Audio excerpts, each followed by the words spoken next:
Hello and welcome to Pause for Payments with Kristy. I'm Kristy Duncan, and it is my tremendous pleasure to have here two amazing guests to talk about central bank digital currency. Manisha Patel, who is Senior Analyst of Central Bank Digital Currencies at the Bank of England.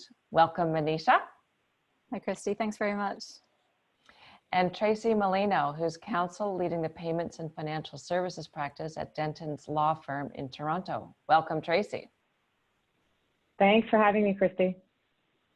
I am so looking forward to today's discussion, as CBDC is such a hot topic here and now, and we're fortunate to have these two amazing experts here to share their insights with us.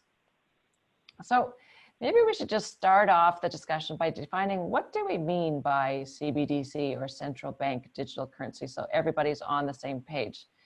Manisha, can you help us with that? Yes, great, I can indeed.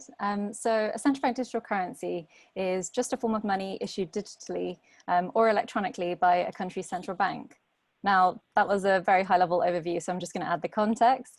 In principle, electronic forms of central bank money already exist today in the form of central bank reserves. However, most individuals and firms can't hold these. Most central banks provide access to reserves only to a select group of financial institutions. And the only form of central bank money available to us is banknotes. So this is where CBDC takes on the definition we give it today.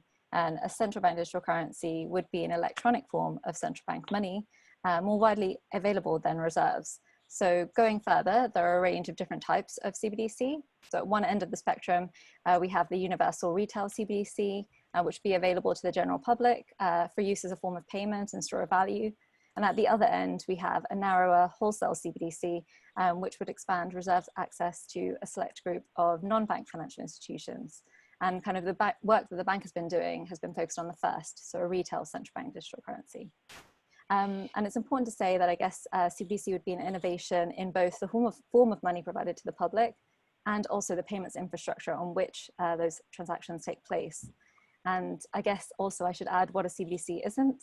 A CBDC isn't a cryptocurrency like Bitcoin, and unlike stablecoins and e-money, a central bank digital currency, by its definition, should provide the user or the owner with a direct liability of the central bank, just like a banknote. So, for example, in the UK, a central bank digital currency would be denominated in pounds sterling, and a £10 of CBDC would always be worth the same as a £10 banknote. Oh, wow, that's a lot of information, Manisha. This is so interesting. Thank you for that. So you at the Bank of England have issued a discussion paper on CBDC, highlighting a number of considerations when designing and implementing a CBDC, including monetary policy challenges and opportunities, impacts to financial institutions and consumers, technology, design, and impacts to the payment system.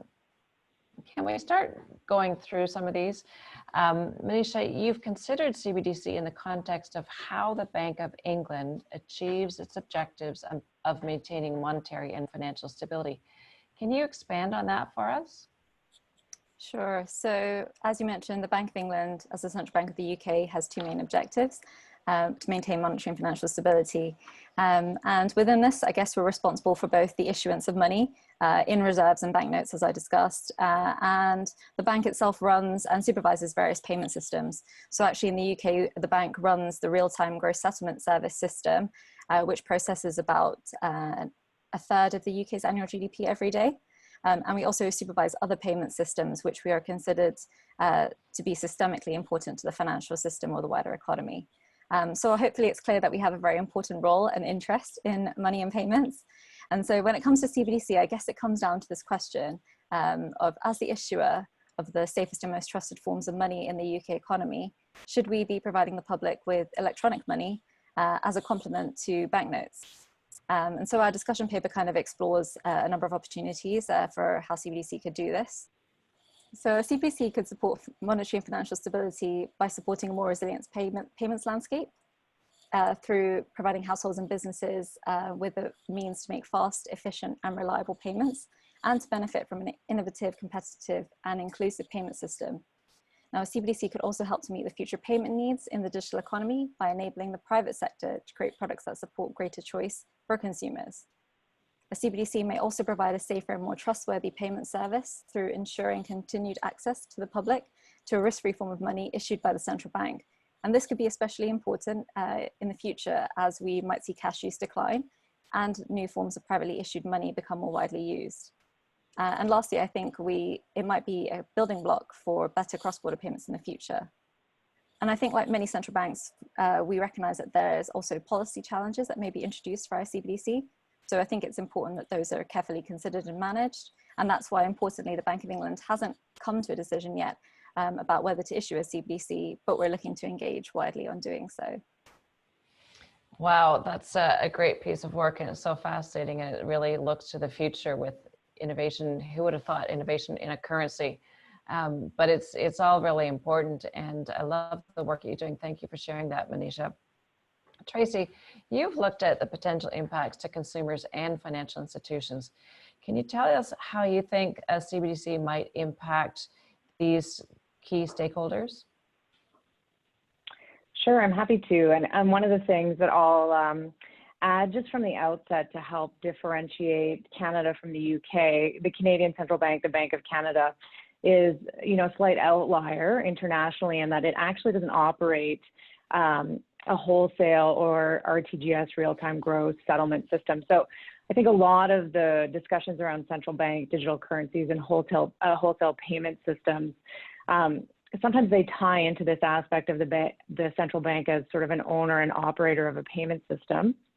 And in Canada, that's a bit different. So however that might impact policy decisions of the Bank of Canada, it's just an important quality to bear in mind going forward. But from the retail perspective, I think digital payments are very interesting, and I think Canadians love paying digitally. One of the things that always intrigues me when we start talking about moving something like a bearer instrument like cash, meaning a bearer instrument just means that whoever possesses that instrument is entitled to the value of it. They actually have physical possession of it, is the fact that it might risk stripping out an entire sort of overlay of consumer protection that currently sits on top of the existing payment system today. And so when I think about a central bank digital currency being issued, I still see a real need for what the central banks tend not to do, which is, they guard systemic issues, they protect against systemic risk, but they're really not in the business of protecting consumers. And so from country to country, the mechanisms by which consumers are protected, vary greatly. So I'll speak to the Canadian example, where we look at all of the consumer protection mechanisms that have sprung up. A lot of them are not regulatory in nature. So if you think about the credit card networks that really guard consumers to some degree against fraud through chargeback mechanisms, through their zero liability policies. On our debit card side in Canada, with our domestic debit system Interac, a lot of consumer protection issues are addressed through various codes of conduct that are published by the Canadian Bankers Association. And ultimately, the Financial Consumer Agency of Canada has some oversight into some of these consumer protection issues. And so I think one of the things that I think is very interesting is how a centrally issued digital currency would interact with these sort of contractual or codes of conduct or voluntary mechanisms that have sprung up to really help protect consumers as they spend their money. And I also think a lot about what happens if consumers were to do things like lose a central bank digital currency. Today, if you lose $10 on the street, that $10 is irrevocably lost. A central bank digital currency allows for more tracking and more monitoring of each individual bill. But in the interest of protecting privacy, I think we can also run the risk of maybe needing to find new ways to help protect consumers if they tend to lose or have that money or currency corrupted in some way. Or if it really is a true digital representation of cash, if it's not appropriate for the consumer to be protected and made whole if they do lose or have that money stolen or their digital wallet corrupted in some way. And if that's the case, then how we message to the consumer that that's what the new reality is like. If they're used to interacting with a commercial bank, they're used to really having a lot of those robust consumer protection measures in place, even if those are just sort of best practices in the industry and things that any business would do to ensure a continued relationship with their customer. Wow, great points, Tracy. Thanks for that. I love the one about privacy and anonymity versus traceability, and the whole concept of money having a memory as to where it has been, and you know, tracking that through various technology means. Which takes us to my next question, which is to Manisha. Looking at the Bank of England paper touches on some aspects of technology and design of CBDCs. Can you shed some light on your thinking here? Sure, thanks. So as I mentioned, a CBDC is both an innovation, both in the form of money, so the actual asset that's provided to the public, and then the infrastructure on which those payments are made. So when we talk about design and technology, I think we have to consider elements around both of those points. And there are three principal aspects of design that we've considered. So the provision, the functionality, and the economics. So quickly on functional design, that's about ensuring that the payments function of a CBDC actually provides an actual benefit and utility for users. So, you know, this is around kind of what types of payments could be made, how would users actually interact with CBDC, and whether that functionality would be extended if payments were to change in the future. Then the provision, which is the interesting part, I guess, it's about who would do what when providing CBDC. The responsibilities and functions kind of involved in providing CBDC could be allocated in different ways between the public and the private sector. So in our paper, we proposed a kind of illustrative platform model of CBDC where the central bank operates a core ledger, which private firms then plug into via an API to provide CBDC services for the general public. And lastly and importantly, the economic design concerns choices that would be particularly important in influencing how a CBDC supports the bank's objectives in maintaining monetary and financial stability. So these include decisions around kind of who can access it, the remuneration, the limits, and the convertibility. And I could think importantly, these design choices should be led by whatever objective we have for a CBDC in our respective countries. And the technology, I guess, should only really be considered once we've considered the objectives and the design principles. We shouldn't let the technology itself dictate how a CBDC might work. So in that sense, I guess the Bank of England hasn't presumed that a CBDC should be built on distributed ledger technology or DLT. It might be built with more conventional centralized systems. However, we recognize that there might be some aspects of DLT that might be potentially useful and could be adopted in the separate parts. For example, decentralization might help to enhance resilience and availability of the CBDC, but might have negative impacts on things like performance, privacy, and security. And on another note, a CBDC might be able to provide programmable money through smart contracts, which could be potentially useful. Wow, lots of factors, lots of thinking going into that. Thanks for that, Manisha. Tracy, I want to get you to talk about how we get this out to market. Clearly, this is going to be a big job, both on the wholesale side and the retail side. Can you share some thoughts on potential impacts to the payment system if we were to consider launching a CBDC in the market? Sure. So Kristy, I think you know as well as I do how hard it can be to get both institutions and consumers to move forward in the payment space. I think in some countries, maybe more so than in others. And, you know, consumers love routine around spending. They love routine around retail purchases. And they're very slow to move off of payment methods that they like, even if new payment methods are infinitely more secure, faster, and more stable. So I think the best example I can think of at top of mind is, you know, continued check use in the United States.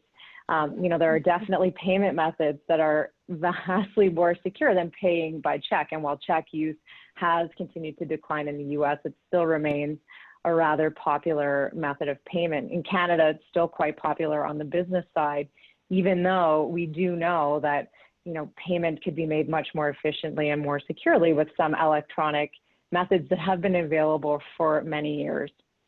So changing consumer behavior, I think, is quite hard. And it's driven not just by the consumer, which we just spoke about, but a lot of institutions, I think it can be hard to move them forward to new methods for making payments and using new technology. And I think that it's quite hard for some people to grasp the efficiency argument. You know, spending a large amount of money to change the infrastructure today can result in efficiencies down the road that are realized in 5 or 10 or maybe even 15 years, and maybe even not then, but in the increased flexibility that a move to something like a digital infrastructure could provide for us. And I think that's one aspect, that type of behavioral change for spending, but also for institutions, is very slow and quite hard, even if there's a compelling case to move off of that payment method. And I've been thinking a lot about the move to digital payments in the pandemic and after the pandemic, and if that will continue to shape consumer behavior.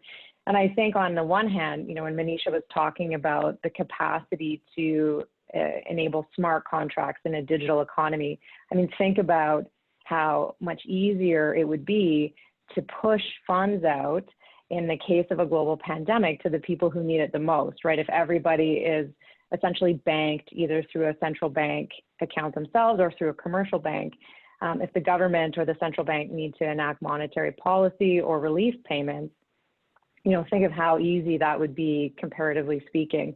So there's this very compelling, I think, argument for some digital payments moving forward that could really drive consumers to adopt new payment methods. But on the other hand, I was speaking to someone who works closely with an ABM technology company, and they told me that cash withdrawals had actually increased substantially in a variety of jurisdictions during the pandemic, even as consumers were being encouraged not to use cash. There was still a desire for consumers to, I think, hold money, sort of feel the tangible money in their pocket and take it home and sort of safeguard it that way. So I think it's a huge task to move people, you know, even from swiping their card and entering their PIN to inserting their card or tapping their card. So we're talking about an order of magnitude that's even bigger. I think that educating consumers about the increased efficiency and the lower cost of using a new payment method like a central bank digital currency is a really great place to start. I think working with commercial banks or traditional financial institutions and new fintechs to really help consumers understand the value proposition of moving to digital. You know, in Canada, we also really love collecting loyalty points. We quite enjoy tying our credit card spending to accruing loyalty points. I think if the new digital payments look and feel a lot like the payments that Canadians are familiar with already, you know, the idea that they might collect loyalty points in another way, but they won't lose their loyalty systems altogether would be quite helpful. But I think it's important also to note that payments are always a bit of a chicken and an egg issue because they rely so heavily on network effects. So a good strategy for consumer adoption will necessarily get a large number of consumers using a payment platform at one time, and then success will beget more success. So I think education is key. I think understanding the value proposition for everyone is key, and getting commercial institutional buy-in, so from financial institutions, from fintech, and also from businesses, which is why it's so difficult to introduce new payment methods, right? Because you have to have so many people working on the same page to move things forward. So any plan to really get Canadians or other people to adopt a new payment method will take a real concerted, coordinated effort to move people forward. All good points. Thanks, Tracy. Yes, indeed, it is a whole ecosystem of payments that has to work in tandem to get something out. And it's not just a matter of launching it, and if you build it, they will come, but we do need to somehow promote and engage the public, be they consumers or businesses, on the benefits and why we should do that, and perhaps you know, offer alternatives to existing payment systems that definitely will be better, hopefully, with all the innovations that we'll be including with this, but also more secure, hopefully faster, and offer a host of other benefits. Interesting points about ATM withdrawals amid the coronavirus situation as well. I wanted to switch gears a little bit and talk about the concept of financial inclusion, which is perhaps less prominent in some of our Western cultures, but in Asian countries and other places, Financial inclusion is a concern given that 1.7 billion people around the world do not have a bank account. And digital financial services are seen as a key way to help bring many of these people into the realm of being financially included, so that they can benefit from access to financial products like payment services, savings accounts, loan products, etc. Manisha, can you talk a little bit about how CBDC might help to support the objectives of financial inclusion? Sure. So I think we can all agree that financial inclusion is incredibly important and spans a number of issues. So it's not only about giving people access to a bank account, but making sure that individuals and SMEs can access financing and that they can participate fully in the whole economy as it develops. So I think in this sense, CBDC is seen as particularly useful in boosting financial inclusion in countries where payment services may be underdeveloped, and therefore a central bank may be able to easily provide basic accounts and payment services to its citizens so that they can easily transact and store value. However, in the UK, I guess there are quite high levels of financial inclusion, and we see actually that cash still remains important to many groups, especially those who might be underbanked or less confident with technology. So I think in an increasingly digitalized economy, there isn't a guarantee that current private provisions within retail payment systems can meet the needs of all users. But we also recognize that technology develops and it can also help include those who have been previously excluded. And in that light, an inclusively designed CBDC could be one that harnesses those opportunities so that it's accessible to a broad range of users, potentially in a different format to that which is provided by current private sector solutions. So here I'm thinking it would particularly be designed with an objective to avoid barriers that might arise as a result of technical literacy or disabilities or reliance on more expensive hardware.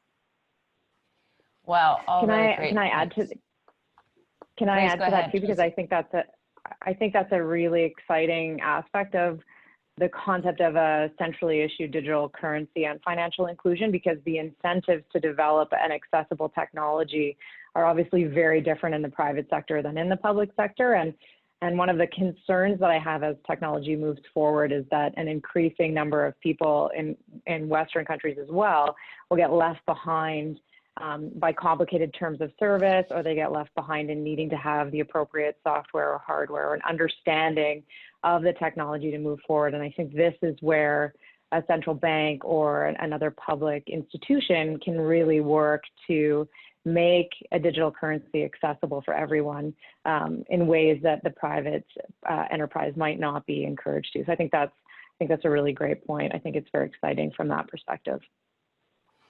Yeah, accessibility is something that's really key, and I think should be considered as we develop central bank digital currency capabilities throughout the whole payments ecosystem. Really interesting aspect. I want to take a look at the Swedish central bank, the Riksbank, which has issued an e-krona digital currency in pilot mode now. And the Bank of Korea launched a pilot program in April of 2020 for a central bank digital currencies so that they could assess the technical and legal implications of replacing physical cash with a digital currency. To close today's discussions, I'd like both of your thoughts on when you think we might see CBDCs as a reality in our day-to-day lives. Manisha, do you want to start us off? Yeah, so I definitely agree that there's been a swell of interest in central bank digital currencies, especially in the last 2 years. So it's definitely been an exciting time to work in the space. So whilst I mentioned that the bank is yet to decide whether a CBDC is something we want to introduce, we have seen already a number of countries trialing various forms of a CBDC to meet the respective needs of their economy and for their citizens. But I think there's still a significant number of questions to be answered about the impacts of a retail CBDC, particularly one used at a large scale. So I think the key driver for realization and adoption will be the demand from the public for the central bank to provide them with this form of money. So I think it sounds like we've got to get more education to drive that demand. Tracy, what are your thoughts? So I think that with the introduction of some proposed large-scale privately issued retail digital currencies, like we're seeing in Libra and Binance, I think that you know, the huge regulatory questions and issues around monetary policy that the proposed introduction of currencies like that really sort of spurred the discussion around central bank issued digital currencies into the next chapter or the next phase. So I think a lot of central banks that maybe would have preferred not to wrestle with this issue have sort of started to see that at least considering it from a policy perspective is on the horizon. I think the Bank of Canada doesn't really have the pressing desire to issue a central bank digital currency at the moment. You know, they've said they don't have a compelling case to issue them today. I do think that it's interesting to think about the pace of development of a wholesale digital currency and whether that will outpace the development of a retail one. And we didn't really speak about that much today. I think that's, you know, for a whole other webinar, but I think that the economics around the issuance of wholesale digital currencies are much different, wholesale central bank digital currencies. I do think that, you know, a lot of central banks would be pressed to consider the issue if large-scale private currencies start to rise up and compete. But I'm not sure how many central banks will really be at the forefront absent that type of pressure. So I do think that it will be quite a while before we see wide-scale adoption of any type of centrally issued digital currency. But I do think that people will continue to be very interested in it.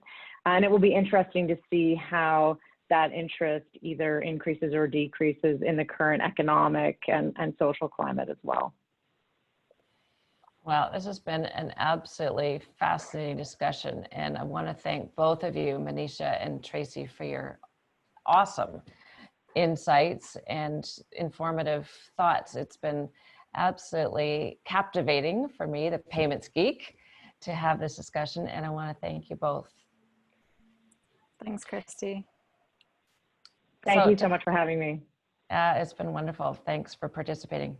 I'd like to encourage all of our audience to join us online for this and the other Pause for Payments webinars that we're hosting with inspirational leaders and innovators from around the global payments ecosystem. And thank you for joining us here today.